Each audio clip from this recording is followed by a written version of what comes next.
Mercredi, la violation de son espace aérien par des aéronefs des forces françaises.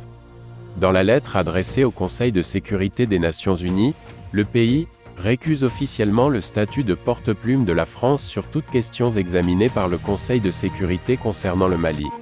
Dans la lettre, le ministre des Affaires étrangères Abdoulaye Diop rappelle que par communiqué en date du 12 janvier 2022 et du 26 avril 2022, le gouvernement de la République du Mali alertait l'opinion publique nationale et internationale sur les actes, dit-il, hostiles, notamment la violation de l'espace aérien du Mali par des aéronefs des forces françaises.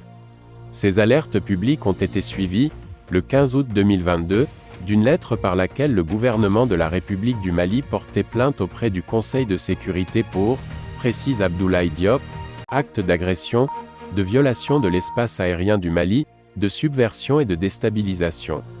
Au regard de la gravité de ces faits, qui pour le moins interrogent sur l'objectivité et l'impartialité de la République française, et en attendant la tenue de la réunion spéciale du Conseil de sécurité sollicitée par le Mali, le gouvernement de la République du Mali, par la présente correspondance, récuse officiellement le statut de porte-plume de la France sur toutes questions examinées par le Conseil de sécurité concernant le Mali.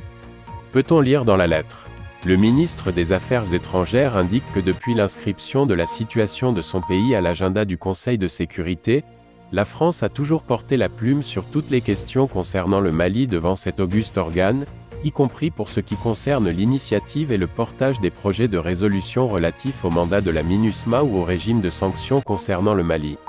Abdoulaye Diop a prié le président du Conseil de sécurité de l'ONU de bien vouloir porter la teneur de la présente lettre à la connaissance des autres membres et de la publier en tant que document officiel du Conseil.